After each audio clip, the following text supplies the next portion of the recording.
Your fancy new car steers and brakes for you, so why keep your hands on the wheel? San Francisco, right now on a busy stretch of highway somewhere, a driver is gazing out the window, hands on their lap, feet off the pedals. Such driver-assisted motoring, a midpoint on the journey to fully self-driving cars, uses radar and cameras to help a car steer, brake and even change lanes. But as such features begin to emerge in less expensive cars, a vexing question looms. Automakers from Tesla to Nissan all caution that their tech must be monitored, but can humans be trusted to do so? These systems are designed not only for ideal environments like good weather and clear lane markings, but also for rational behavior, and humans are predictably irrational, says Brian Reimer, a research scientist at the Massachusetts Institute of Technology who specializes in self-driving tech. The question is, does the automation work so well and require so little of you that in essence a new safety problem is created while solving for another? Reimer asks. Spotlighting such concerns are two recent deadly crashes. A month ago, an Uber self-driving car killed a pedestrian in Arizona despite having the driver at the wheel who was supposed to monitor the vehicle.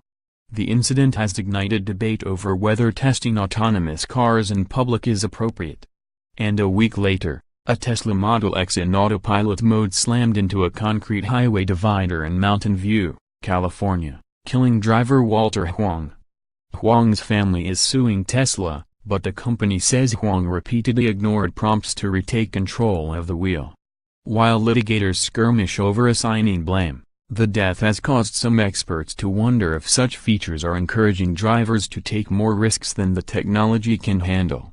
Nearly a dozen automakers offer variations of this tech, from Mercedes-Benz's driver assistance package on its $90,000 and up S-Class sedan to Nissan's recently introduced ProPilot Assist that's now available on the $23,000 and up Altima. Dubbed Level 2 systems by the Society of Automotive Engineers, with Level 1 being cruise control and Level 5 being autonomous mode. These four-figure technology packages typically require drivers to check in with the system through frequent steering wheel inputs. While often quite competent, the tech is far from flawless.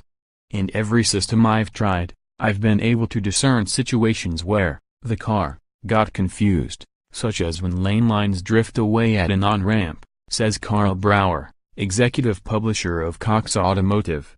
If you have this tech, realize there are common circumstances even the best system can't handle, he says.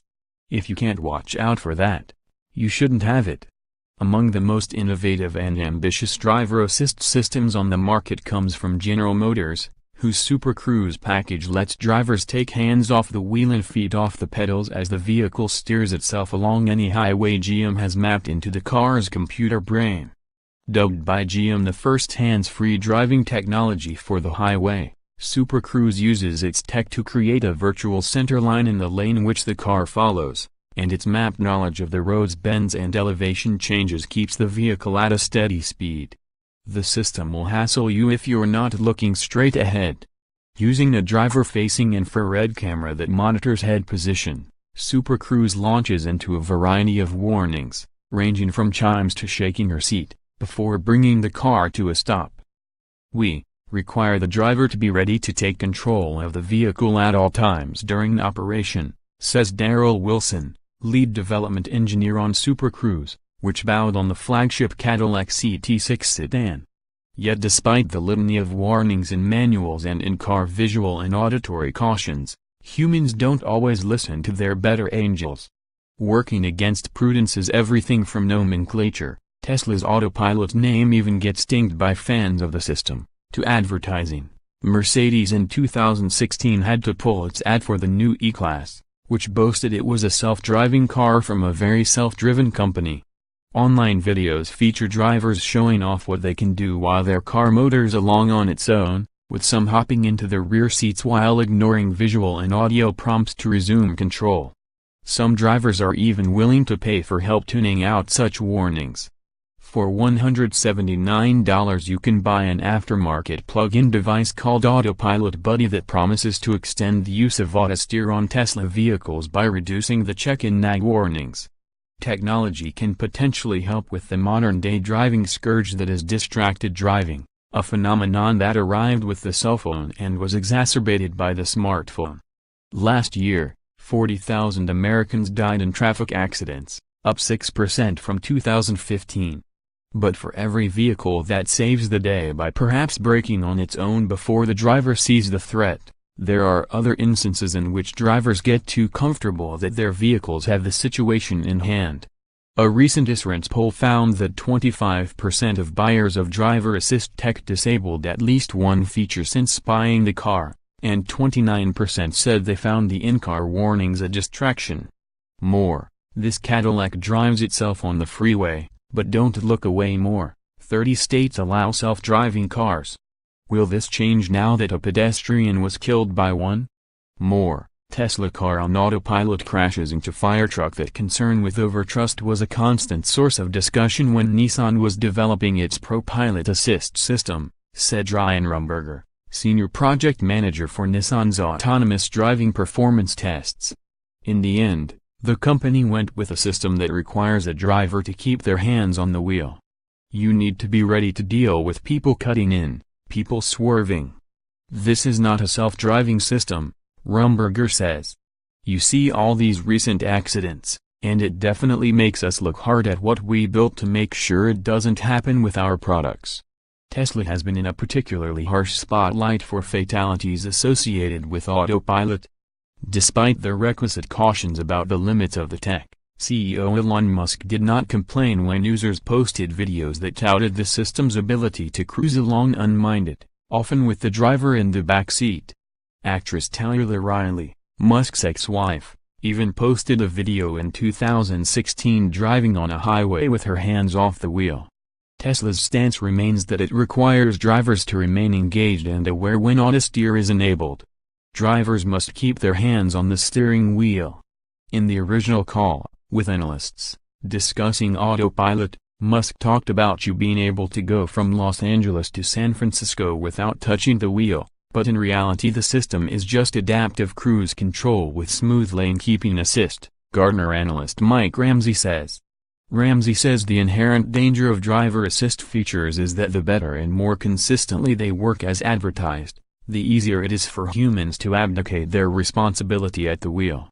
Tesla tried hard to insist the system is hands-on while delivering a system that works well hands-off, he says. It's like giving kids chocolate and telling them they can only smell it. More, Waymo says its driverless technology is safe. More, self-driving trucks, Waymo, Uber, Tesla, Embark Automate Trucking. Tesla enthusiast and video blogger Ben Sullins says when used correctly autopilot can quickly sway newcomers to the brand. If someone's new to autopilot, there's certainly a temptation after using it to have blind faith in how good it really can be, maybe tied partly to blind faith in Elon and his aura, says data scientist Sullins, founder of the Teslanomics website and who owns a Model S and Model 3. But use it for a week, and you come to terms with what works and what doesn't. Zach Cataldo found that autopilot not only worked just fine on his 25-state, 8,000-mile trek in a Model X, but often it made logging long highway miles a breeze given that all he had to do was monitor the car. When autopilot is doing what it's designed to do, mainly on the open road, it's very good, says Cataldo, host of YouTube channel Now You Know. But Cataldo adds that Tesla owners tend to come into autopilot camps.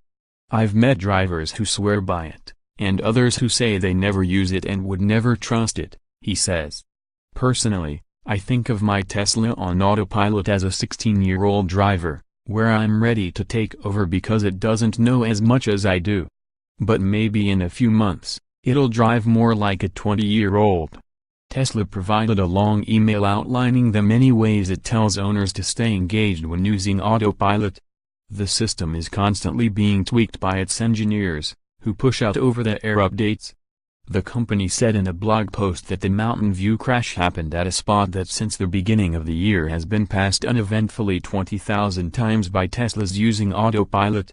The Mountain View scenario is an echo of another Tesla crash in 2016, when a Florida man was killed when his Model S hit a truck that cut across his lane. National Transportation Safety Board investigators concluded he also ignored warnings from the vehicle but added that the system gave the driver far too much leeway to do something other than drive. The best advice for anyone in the market for driver assist features is to spend time trying them out at the dealership, says Sam Abu-Elsamid, a former automotive engineer turned auto tech analyst for Navigant. Humans usually make very bad supervisors for automated equipment, he says.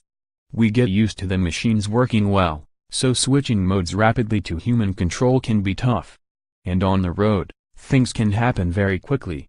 Follow USA Today transportation tech writer Marco Della Cava on Twitter.